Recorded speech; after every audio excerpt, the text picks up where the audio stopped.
24 news channel में आप सभी का स्वागत है और मैं हूं आपके साथ भारती लुधी। आइए बढ़ते हैं खबरों की ओर। स्वामी श्री दादा गुरु ने बरमान रेता घाट पर प्रस्तावित गो महाकुंभ 2026 और श्री श्री 108 कुंडीय रुद्र महायज्ञ के विषय में अत्यंत भावपूर्ण और प्रेरणादायी प्रवचन दिया। उन्होंने सनातन धर्म, गौ सेवा और यज्ञ परंपरा के महत्व को रेखांकित करते हुए देश भर के सनातनियों से इस विराट आयोजन में सहभागी बनने का आह्वान किया। दादा गुरु के इस प्रवचन का वीडियो भी जारी किया गया है, जिसे श्रद्धालुओं ने अवश्य देखने की अपील की है। इस अवसर पर मंजनी अखाड़ा के सभापति संत महामंडल प्रमुख डॉक्टर आशुतोष ब्रह्मचारी विशेष रूप से उपस्थित रहे।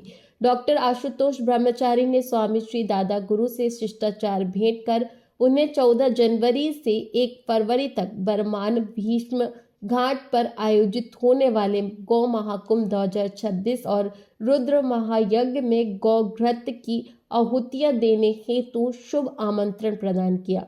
दादा गुरु ने आमंत्रण स्वीकार करते हुए सुंदर शब्दों में जनता जनार्दन और समस्त सनातनियों को गौ महाकुंभ में अधिक से अधिक संख्या में उपस्थित होने के लिए प्रेरित किया। संत महामंडल प्रमुख डॉक्टर आशुतोष ब्रह्मचारी ने इस अवसर पर युग दृष्टा साध्वी श्यामा दीदी माँ के अथक प्रयासों की भूरी भूरी प्रशंसा करते हुए कहा कि उनके संकल्प और तपस्या से गौ महाकुंभ जैसे विराट आयोजनों की नई दिशा मिल रही है। कार्यक्रम में पंडित नीतीश मिश्रा, सूरज मिश्रा, पवन मिश्रा, प्रेम हिंदुस्तानी, गुरसी सरपंच ठाकुर कृष्णपाल सिंह लोधी सहित अनेक संत, सामाजिक कार्यकर्ता और हजारों की संख्या में सनातनी कार्यकर्ता उपस्थित रहे।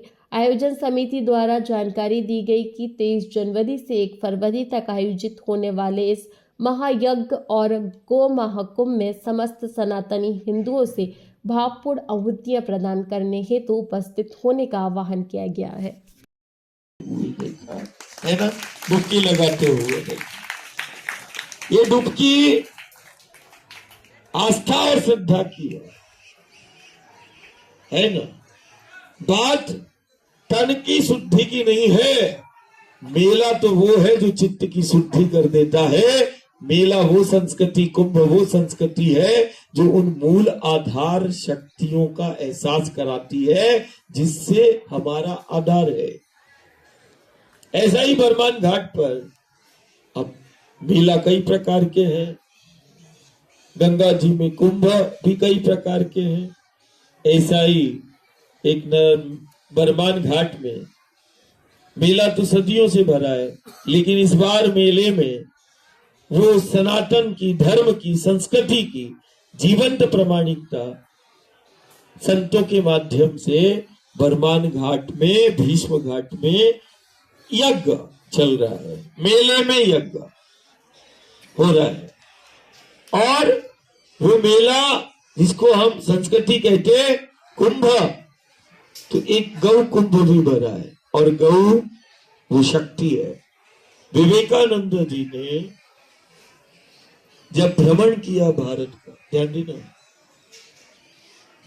और भारत भ्रमण करते करते वो तो दुनिया में भी गए उस सनातन धर्म के लिए, तो उनसे किसी ने पूछा है ना, बोले आपके भारत में कौन से पशु का, जानवर का दूध सबसे अच्छा होता है? क्या बोला विवेकानंद से?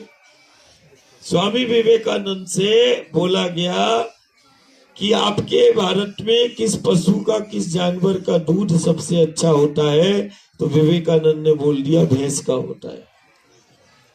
क्या बोल दिया? भैंस का होता है। तो वो थोड़ी देर के लिए वो पत्रकार बोले आप भारत से हैं? बोले हाँ मैं भारत से हूं और भारत की उस धर्म और संस्कृति की जीवंतता के लिए ही आया हूं और भारत का दर्शन कराने के लिए ही आया हूं कि भारत का दर्शन दुनिया को कराने निकला। ऐसा वो स्वामी विवेकानंद। तो बोले हमने तो सुना था कि भारत में गौ अनवरत रूप से समस्त जीवात्माओं पर बरसती रहे। गैया मैया की भी कृपा आप सभी लोगों पर होती रहे। ये नर्मदा खंड का ही नहीं सौभाग्य, यहाँ के लोगों का ही नहीं हम सबका परम सौभाग्य है। यहाँ ऐसी ऐसी तपस्वी मूर्तियाँ, तपस्वी संत अनेकों बार यहाँ से नर्मदा खंड से विचरण करते हुए सभी को दिव्य आशीर्वाद दिया करते हैं। ये हम लोगों का भी सौभाग्य है कि ऐसी जगह पर हम लोग एक गौ महाकुंभ भी लगा रहे हैं। रेता घाट बरमान में दीपेश्वर धाम सरकार है, वहाँ पर जी जी जी बस भीष्म घाट के सामने, तो वो मेन ट्यूब में जी, तो परम सौभाग्यशाली हैं। दादा गुरु का दर्शन मेला हो रहा, ये पूज्य गुरुदेव भगवान का और ये मैया की अनंत कृपा है। दादा गुरु का भी दिव्य साक्षात्कार सभी को प्राप्त हो रहा। हर हर नर्मदे, हर हर महादेव शंभु कैलाशी घट घट के वासी, मात नर्मदे प्रसीद प्रसीद प्रसीद प्रसीद, जय जय श्री राम। तो पूज्य दादा गुरु जी महाराज अपनी वाणी से कहेंगे और गौ महाकुंभ के लिए भी 2 शब्द अवश्य कहेंगे। स्वामी जी ओम नमो नारायण। बेटा बैठ जाओ, चलो वहीं बैठ जाओ, थोड़ी देर के लिए बैठ जाओ।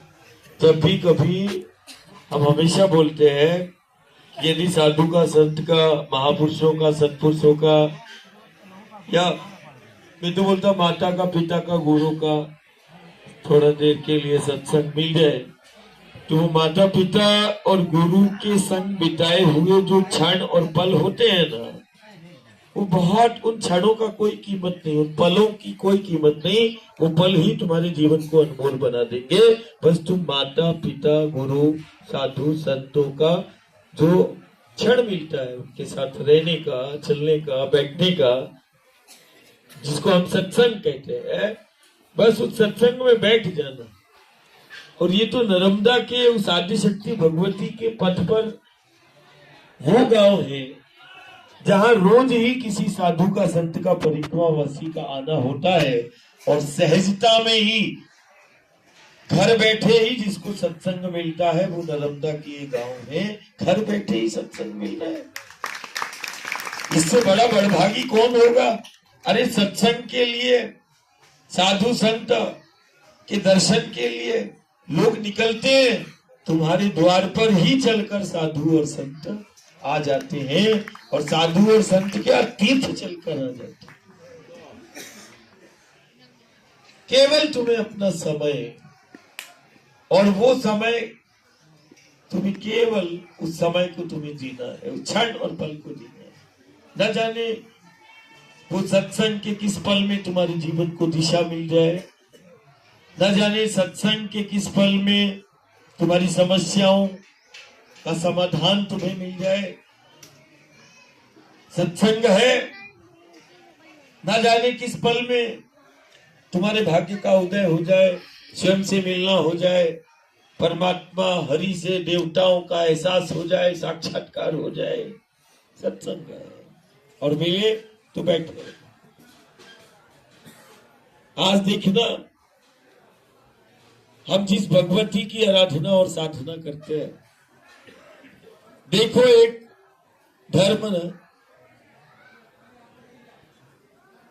और उस धर्म और संस्कृति को हमें समझना है जिसने दुनिया को दर्शन उन शक्तियों का कराया जो जीव जगत का आधार बनी। उन शक्तियों का दर्शन कराने वाला ये वही देवधरा भारत, और इस भारत का वो धर्म जिस।